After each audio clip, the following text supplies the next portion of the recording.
Impresionante raconto de lo que ha sido un día definitivamente muy importante en la Argentina en medio del feriado de este martes, que estamos dejando atrás, con mucho análisis, porque nos vamos a meter lleno en las dos imágenes o tres políticamente relevantes del día.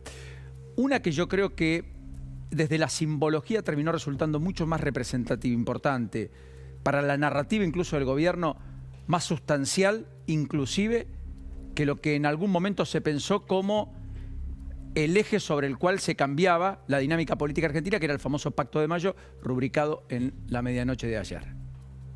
Y es esta imagen del desfile, la presencia militar, veteranos de Malvinas, la familia otra vez yendo al encuentro de ellos, muchísima gente aquí en la ciudad de Buenos Aires, pero también en distintos puntos del país. En Neuquén, de hecho, hubo más de 40.000 personas asistiendo, más de 35.000 por lo pronto dicen los medios locales, en el desfile allí. Aquí, la imagen del desfile con dron, la puesta en escena, las formaciones, los cánticos, dieron cuenta de una construcción narrativa al cual el gobierno ha hecho carne.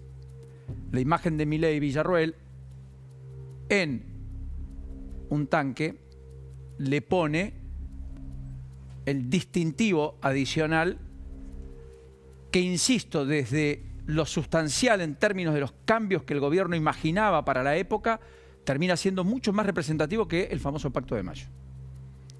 Porque es toda una puesta en escena que intenta dar vuelta 20 años de historia en la Argentina, por lo pronto reciente, cuanto menos.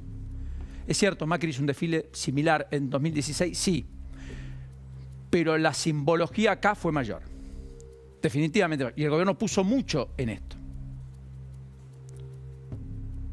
Ayer fue un Pacto de Mayo que el gobierno necesitaba indispensablemente, pero que ya todo el mundo había descontado de qué se trataba, cuyos efectos prácticos veremos cuán sustanciosos son, que contó con la presencia de 18, aunque serán 19, porque Vidal va a firmarlo finalmente, el de Santa Cruz, como dijo el propio Guillermo Francos aquí en esta pantalla.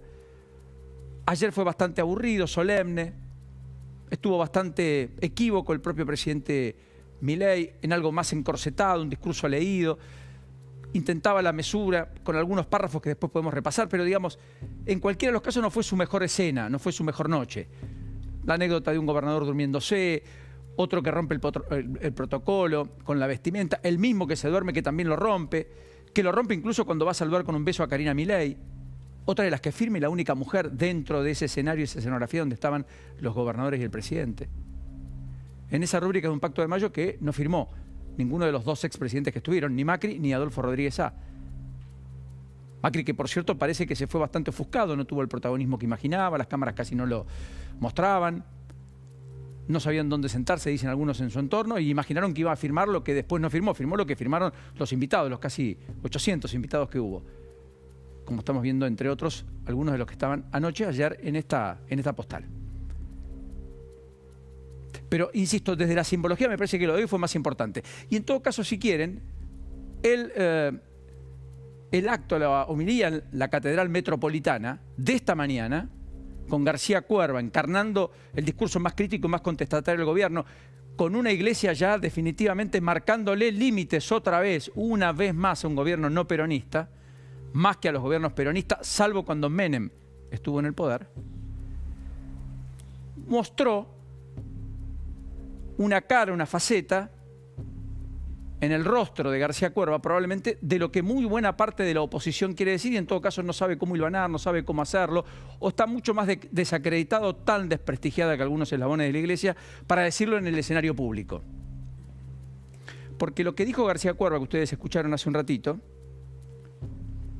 se parece bastante a lo que dijo Siloto hoy en su provincia, en La Pampa, uno de los 5 que no firmaron ni van a firmar, que representan al peronismo, aliado de Kicillof, y que hoy dijo el por qué no a esa rúbrica de ese Pacto de Mayo que, insisto, terminó superado con creces, a mi gusto, desde la puesta en escena, desde lo que el gobierno representa, desde lo que el gobierno quiere decir y en el conjunto más importante de la sociedad, con lo que ocurrió hoy con el desfile cívico-militar. Miren lo que ocurrió efectivamente con Siloto en La Pampa hoy, así se dice, a propósito de lo que buena parte de la oposición le dice al gobierno.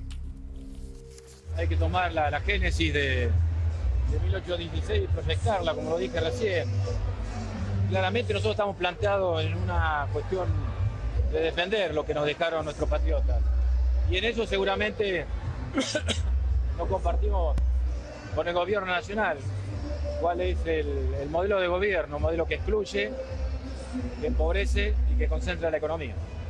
Gobernador, a partir del mes de enero de este año, ustedes, los gobernadores patagónicos, fueron críticos con las políticas que empezaba a implementar el presidente Milei. De esos gobernadores, 13 estuvieron presentes en el Pacto de Mayo ayer en Tucumán. ¿Qué mención le merece eso? Bueno, esa es una pregunta que tendrían que contestarla a ellos. La verdad, ellos tendrán sus razones. Yo soy muy respetuoso de ellos como personas, pero también a partir de su representatividad popular. Yo no comparto la decisión, por eso no fui a Tucumán a firmar un pacto en el cual tampoco fuimos invitados. Un pacto que realmente no tiene ningún asidero desde el punto de vista institucional, jurídico. Seguramente al gobierno nacional le servirá la foto como plafón para seguir ajustando, para seguir empobreciendo a la mayoría de los argentinos, para seguir concentrando la economía en unos pocos, para seguir distribuyendo inequitativamente la riqueza, para seguir al servicio de los capitales que buscan saquear el país. Bueno, sinceramente en eso no acompañamos nosotros y seguimos firmes como lo planteamos. Hoy fuimos invitados a un acto. Bueno, de todo sí, Loto. A lo que dice el gobernador de La Pampa, buenas noches. La foto 18/19, porque Vidal, con razones atendibles, ¿no? Todos hemos visto los temporales que hay en el sur de la Argentina. El 19 acompañan y 5 no. Me parece que ese ya es un dato, ¿no? Respecto de el mapa político que trazó anoche o esta madrugada el presidente Milei. Algunas ausencias, porque es cierto que ahí estaba la política, pero respecto de las corporaciones, vos fijate que no estuvo la Corte Suprema, ¿no? Ese es un dato, me parece a mí relevante. No estuvo la representación sindical a través de la CGT. No estuvo la CGT, que se reúne mañana a las 3 de la tarde para ver las medidas. Exacto. Sí, tampoco ha estado la Iglesia, ¿no? Que hoy tuvo el protagonismo de García Cuerva, otra vez con un discurso muy duro contra el gobierno de Milei. Y bueno, tenían pretensión de estar, pero dicen no fueron invitados algunos representantes del campo, más allá de la presencia de Nicolás Pino, ¿no? Otras entidades del campo que no participaron ayer. Lo mismo podemos decir de algunos sectores de la política que son relevantes para un gobierno que no tiene ningún gobernador, por eso digo que 19 son importantes, que tiene 37 diputados y 7 senadores.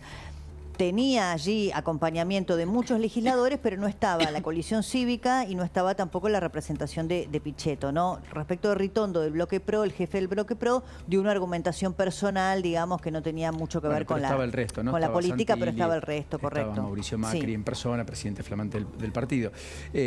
Sí, algo no está bien cuando tenemos dirigentes muy ricos y un pueblo muy pobre, dijo García Cuerva. Yo creo que es la frase más fuerte, porque es una frase donde abreva buena parte de lo que ha sido la campaña de Milei. Milei dijo, la política le va fenómeno, la casta, pero a nosotros nos va muy mal. García Cuerva no dijo algo distinto. En Tucumán hubo todo casta. Esa foto es casta pura. Rompés la noche tranquilo, por suerte. Pero a ver, es Milei con casta. ¿Y con quién se iba a sacar esperando la foto? casta atrás. Ya, perdona, vamos a hablar con respecto al... Perdón, chicos. Vos podés decir los gobernadores de la provincia, pero Milei venía a romper eso.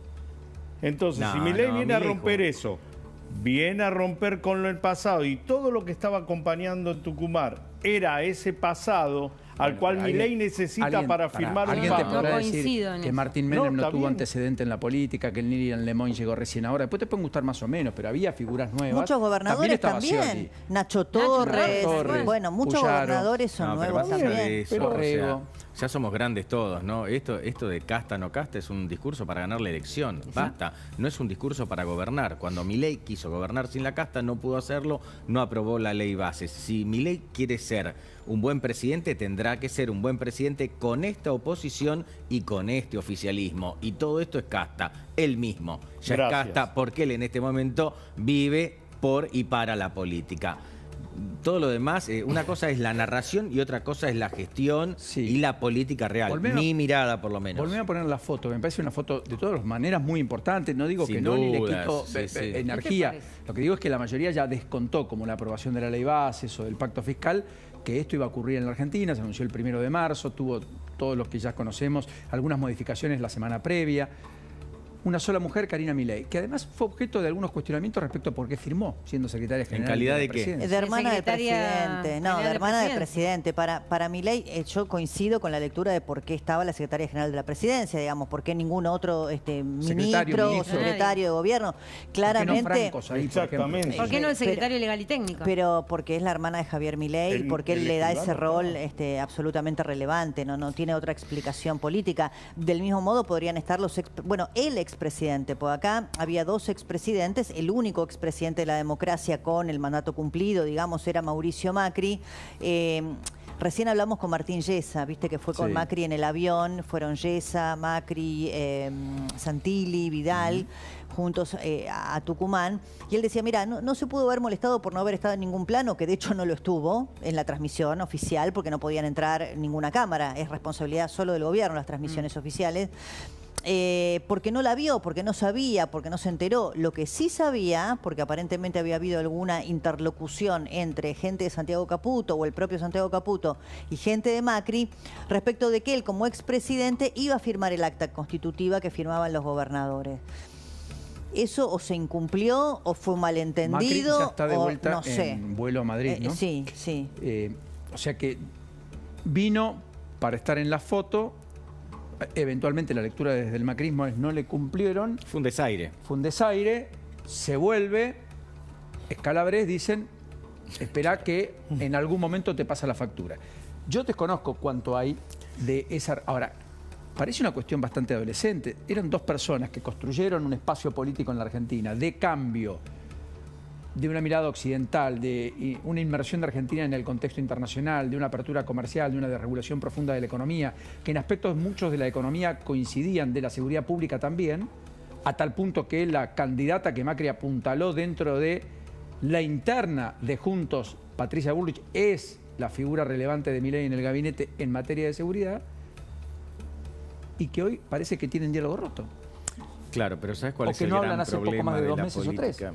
¿Sabes cuál es el gran problema de la política? Yo sé que esto es casi simplista, pero la dificultad es cuando todos quieren la misma silla.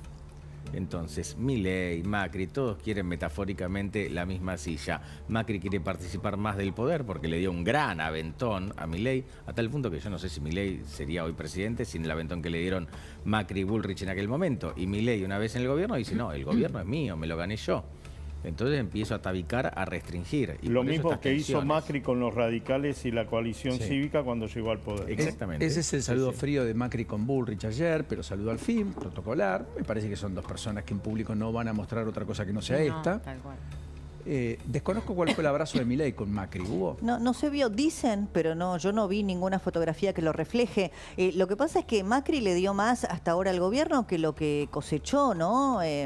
Porque además de ir a entregarle los votos, aunque los votos no son de nadie, pero digamos, a partir del pacto de Acasuso y la gente decir, bueno, vamos a acompañar a Milei, le dio, bueno, la ley, el acompañamiento en el Congreso, y la verdad que no hay cargos en el gobierno que se le puedan atribuir a ningún pedido de Macri ni ningún condicionamiento. Débora, hay cargos en segundas y terceras líneas de gente que proviene del macrismo y que se identifica con el macrismo. Y que lo necesitaba Milei también porque también hay muchos masistas, por ejemplo. Sí, pero que fue convocado más por Milei que impuesto por Macri. Hasta donde sé, Hasta donde yo sé hay negociaciones en calles subterráneas. Bueno, esas siempre existieron, es verdad. Sí, hay negociaciones en calles subterráneas, no me tiré más de la lengua, Paulino. Pero, y también hay mucho masista sobreviviente en el gobierno. Lo hemos marcado acá, ¿no es cierto? ¿Sí? AFIP, aduana. Bueno, trenes, por ejemplo. Trenes, sin ir más lejos. Entre otras áreas, efectivamente. Bueno, más allá de eso, también está lo que pasó ayer con la cumbre del Mercosur, que creo que no es menor después de la visita con Bolsonaro del propio Milei el fin de semana, porque ayer hubo una cumbre de presidentes mandatarios del Mercosur, donde dos de los más importantes, Lula y también el presidente de Uruguay, Lacalle Pou, terminaron diciendo, esta es una cumbre que es muy importante y debimos estar todos, incluido el propio Milei, que fue el gran ausente, con Diana Mondino representando a la Argentina. Allí estuvo también, efectivamente, Juliana Santillán. Allí estuvo Fernando Iglesias. Pero el Mercosur requería de Milei, porque Milei es quien, por elevación, esta es la foto de la delegación argentina, además de Diana Mondino, requería, me da la impresión, el Mercosur, de un Milei más activo, promoviendo el bloque comercial. Y la verdad es que Milei, si bien estuvo más cortés que en España cuando desairó en público directamente y con alusiones directas a Sánchez, no hizo alusión directa a Lula, terminó respaldando un Bolsonaro que además no tiene perspectiva de una elección pronta. No, bueno, yo creo que eso es más agraviante para Lula que alguna alusión directa o verbal, porque es un hecho real y concreto, ¿no? Es como cuando aquí era sumamente agraviante para el gobernador de Jujuy que fueran a peregrinar a visitar a Milagro Sala, ¿no? Para Morales durante el gobierno kirchnerista. A veces esos gestos son mucho más agraviantes en política que una cuestión verbal altisonante. A mí lo que me preocupa de esta situación vinculada con el Mercosur, porque bueno, vos mencionaste el caso de España. España es uno de los principales, bueno, en relación al intercambio con Argentina, desde el punto de vista económico, es importantísimo. Y Brasil, nuestro principal socio comercial, que eso no se traduzca en un problema para los intereses de la Argentina. Por ejemplo, el sector automotriz, cosas que conoce muy bien Pablo, ¿no? Entonces, a mí me parece que cuando se juega un poquito, ¿no? Con el posicionamiento ideológico que a Milei le gusta más, entonces mientras el Mercosur se hace en Paraguay, yo me voy a visitar a Bolsonaro a Brasil. Una cosa es el posicionamiento personal, otra cosa es un jefe son los intereses de la Argentina, ¿no? Y eso es lo que me parece más preocupante. Está claro que hasta ahora Milei en su comportamiento internacional ha sido muy poco pragmático y mucho más ideológico. Es decir, si Milei, por lo que sabemos hasta ahora, tiene que elegir entre hacerle un bien a la Argentina a través de facilitar un mecanismo comercial o hacerle un bien a su posicionamiento en el mundo liberal, privado, empresario, elige lo segundo antes que lo primero. Al menos hasta ahora, y que me critique el que quiera, no hay ningún problema. Es exactamente lo que dice Débora, con una cuestión adicional. Nadie le puede decir a la calle Pou que es intervencionista. No. Nadie le puede decir, ¿de quién está más cerca la calle Pou? ¿De Lula o de Milei? Claro, ¿qué le va a decir? ¿Comunista la calle Pou? ¿Quién conoce la economía brasilera? El tema es que no se bancan entre ellos, o sea, no hay química entre ellos porque son todos gallos, ¿no? Hoy Bukele terminó lanzando un programa casi de precios cuidados en los super e hipermercados en El Salvador. Bukele. Amenazando a los empresarios. Le van a decir comunista. Amenazando a los empresarios porque la inflación se había disparado y eso estaba haciendo mella en su propia reputación, que además viene de un proceso electoral donde ganó con más del 85% de los votos. Vos sabés que en los contactos últimos que hubo entre Bukele y el gobierno argentino a través de Patricia Bullrich, que te acordás que hace muy poquito viajó a El Salvador. Correcto. Por ahora era un intercambio, un apoyo que daba El Salvador a la Argentina en materia de seguridad, pero me cuentan que en ese viaje lo que también sucedió es que el propio Bukele pidió ayuda a la Argentina respecto de la difícil situación económica que enfrenta su país, ¿no? Resolvió el tema de la seguridad, fue duro contra el tema de las maras, pero enfrenta durísimos problemas económicos, ¿no? Sí, y es cierto que respecto a Bukele, Milei fue uno de los pocos mandatarios que acompañó su reasunción, porque fue reelecto. Fue uno de los muy poquitos, dentro del mapa regional, a eso voy. Bueno, Río Negro dijo que ya está todo listo para en la legislatura darle aval al RIGI, o sea, que a Río Negro se adecue al RIGI, y yo creo que está pensando en las exportaciones de gas. Claro, acaso la provincia más interesada en el RIGI es Río Negro, y acá no hay ideología que valga, acá hay dinero de por medio. ¿Qué pasa? Está en juego el proyecto más importante definitivamente de los últimos 50 años de la Argentina, quizás uno de los proyectos más importantes de toda la historia de la Argentina desde su fundación, que es un proyecto de exportación de gas natural licuado. Es decir, el gas de vaca muerta se sacaría, llegaría por caño hasta un puerto, en este caso de Río Negro, y allí se se transforma en estado líquido y, por ejemplo, se exporta a Estados Unidos o a Europa. Europa sobre todo. Particularmente porque hay una discusión si es en Río Negro o si va a ser en Bahía Blanca. En Buenos Aires, provincia de Buenos Aires. Provincia de Buenos Aires. Como finalmente Kicillof no adheriría al RIGI, porque fue muy contestatario, porque además dijo que él no va a adherir, en consecuencia las empresas para que ese proyecto se lleve adelante, no contarían con los beneficios que el RIGI establece. Exacto. O sea, tendrían beneficios parciales, no totales. Por eso Río Negro es la primera provincia en avanzar sobre esto. En el conurbano, el primer distrito que dijo que adhiere al RIGI fue San Isidro, con Ramón Lanús. Efectivamente. Porque aspira a tener inversiones en materia tecnológica, que fueron incluidas efectivamente dentro de los beneficios fiscales que va a otorgar este nuevo régimen, el régimen para las grandes inversiones en la Argentina. En provincia de Buenos Aires están tranquilos y dicen que no se va a cambiar el rumbo del caño. Y que va a terminar en Bahía Blanca. Efectivamente. Sí, igual es un... Esto lo de Ramón Yo tengo Lanús, otra por las dudas. información. Como dice Pablo... No. Yo tengo otra información. Yo tengo la misma información que vos, lo que agrego es, en provincia de Buenos Aires no están preocupados porque creen que finalmente el caño va a pasar por Bahía Blanca. Es un proyecto sumamente importante para la Argentina porque puede cambiar la ecuación energética del país y por lo tanto también el problema histórico, ¿no?, del déficit en la balanza comercial producto de la situación energética. Es de mediano plazo, podríamos decir, ¿no? Estas plantas de licuefacción, estamos hablando del 2027 aproximadamente, Suerte, es de mediano plazo. Sería fantástico para Milei tener este proyecto en marcha justamente el año donde se juega una nueva elección, ¿no? Sí, hablando de Vaca Muerta, que está en pleno